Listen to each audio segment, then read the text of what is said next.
भाइयों बहनों, आप सबको मैं छठ पूजा की हृदय से बधाई देता हूं। प्रदेश सरकार की ओर से आप सबके प्रति मंगल कामना भी करता हूं। हम सब जानते हैं कि यह लोक आस्था का पर्व है और पूरा समाज मिलकर के इस आयोजन के साथ जुड़ता है। पर्व और त्योहार का महत्व ही सामूहिकता का दर्शन है। हम सब मिलकर के एकजुट होकर के प्रकृति के प्रति, स्वच्छता के प्रति और लोक आस्था के प्रति किस समर्पित भाव के साथ कार्य कर रहे हैं,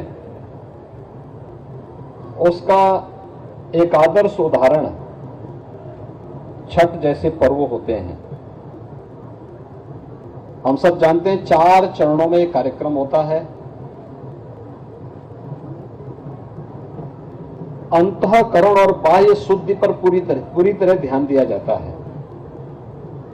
यानी शुद्धि के बगैर कोई कार्य हो ही नहीं सकता। और अंतः और बाह्य शुद्धि पर ध्यान देते हुए इस पूरे कार्यक्रम को आयोजित किया जाता है। आपने देखा होगा भी यहां पर जो माताएं बहनें अस्तांचल की ओर जा रहे सूर्य को अभी अर्घ्य देंगी, जल से दिया जाने वाला यह अर्घ्य बगैर शुद्धि के नहीं संभव हो सकता। आसपास के वातावरण को शुद्धि है। आपने देखा होगा यहाँ पर नदी को आप लोगों ने स्वच्छता का अभियान व्यवस्था से जुड़े हुए लोगों ने भी और प्रशासन से जुड़े हुए लोगों ने भी यहाँ पे संपन्न किया था। सभी लोग मिलकर के इस कार्यक्रम को आगे बढ़ाए और उसका परिणाम था कि यहाँ पर गोमती नदी आज शुद्ध दिखाई दे रही है और यहाँ पे सभी लोग बड़ी आस्था के साथ अपने पर्व और त्योहार के साथ जुड़े हुए हैं। कल सूर्योदय के पहले भी यह कार्यक्रम यहाँ पे संपन्न होगा और जहां कहीं भी भोजपुरी समाज है, देश में, दुनिया में, हर जगह, सब जगह यही सब चल रहा है। यही कार्यक्रम चल रहे होंगे।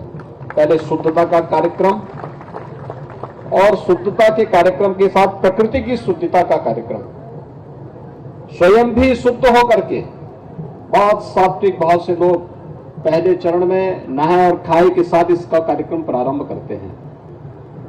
फिर खरना का कार्यक्रम होगा।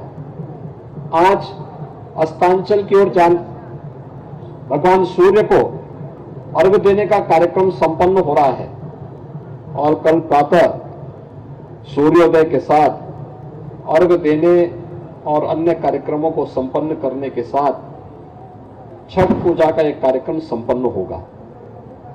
यही है लोक आस्था। आस्था व्यक्तिगत विषय नहीं हो सकता है। पूरे लोक को साथ में लेकर के चलने वाला यह पर्व, एक तरफ प्रकृति पूजा के साथ साथ ब्रह्मांड के देवता सूर्य के भगवान की भी उपासना की हम सबको एक नई प्रेरणा देता है। सूर्य हमारी परंपरा में जगत पिता कहे गए हैं। इस सृष्टि की कल्पना ही नहीं की जा सकती अगर सूर्य न हो। कोई जीव, कोई जंतु, इस चराचर जगत में कुछ भी दृष्टिगोचर नहीं हो सकता अगर सूर्य भगवान न हो। और उनके प्रति कृतज्ञता ज्ञापित करके हम लोग जल का अर्घ्य देते हैं। एक एक कार्यक्रम संपन्न होता है तो प्रकृति के प्रति कृतज्ञता ज्ञापित करते हुए शुद्धता का कार्यक्रम भी है। लेकिन ये कार्यक्रम तभी होंगे जब व्यक्ति अंतःकरण से भी शुद्ध हो और यह कार्यक्रम छठ के साथ हम सबको जुड़ते हुए देखने को मिलता है। दूसरी तरफ सामाजिक समरसता का भी उदाहरण प्रस्तुत करता है। यद्यपि लोक आस्था का विषय है, हम लोग सूर्य भगवान को अर्घ्य देते हैं, लेकिन छठी माई जो जिनकी हम पूजा करते हैं वह सामाजिक समरसता की सबसे बड़ी प्रतिमूर्ति है। और छठी माई की कृपा से ही हम लोग इस आस्था के साथ जुड़े हुए हैं। याद रखना, ईश्वर की कृपा बिना भेदभाव के सबको समान रूप से प्राप्त होती है। उसको लेने की सामर्थ्य होनी चाहिए, उसकी शक्ति होनी चाहिए।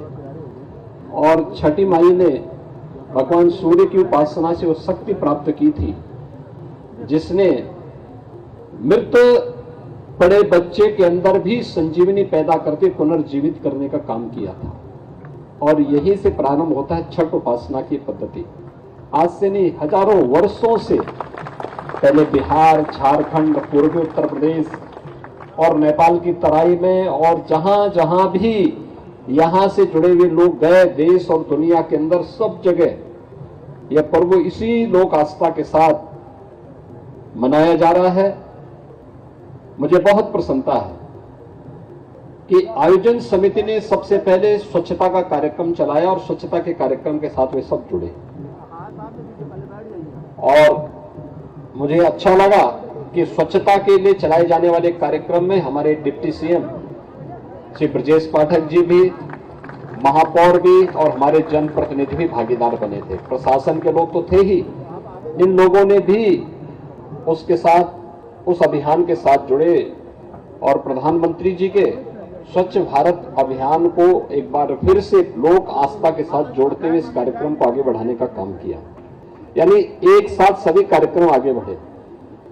और मैं चाहूंगा कि कार्यक्रम संपन्न होने के बाद हम लोग जब इस प्रकार के आयोजन करते हैं, आस्था का सम्मान सरकार भी करना चाहती है, लेकिन हमारा प्रयास हो कि हम आस्था, छठ का कार्यक्रम साल में एक बार होता है, हम भगवान सूर्य को अर्घ रोज दें, उसका हमें पुण्य प्राप्त होगा।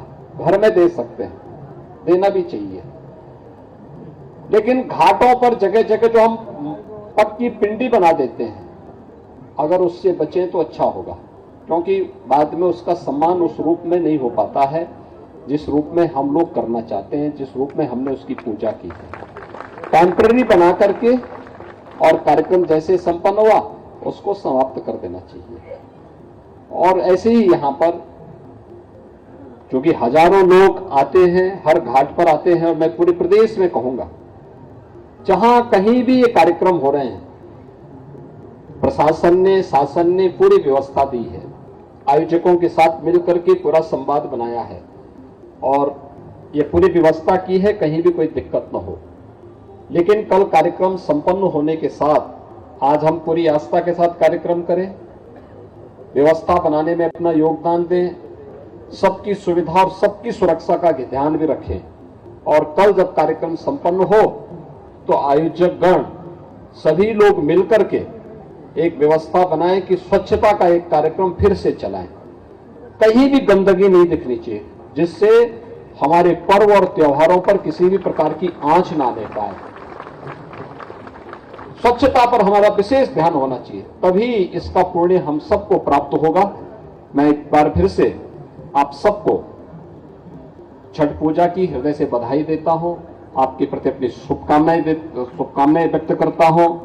और मैं आप सबको इस अवसर पर छठी मैया की कृपा आप सबके ऊपर बनल रहे, सबका जीवन खुशहाल रहे, आप सबके जीवन में उत्साह, उमंग बनल रहे। परिवार की खातिर कठिन व्रत रखने वाली माता और बहन लोगों को हमारी तरफ से विशेष मंगल कामना। छठी माता की जय, भारत माता की जय।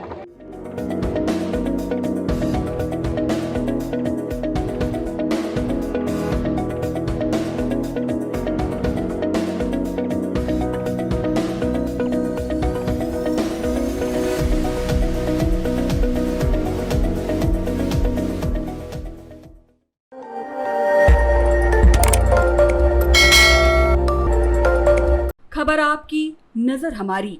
देखते रहिए आई इंडिया।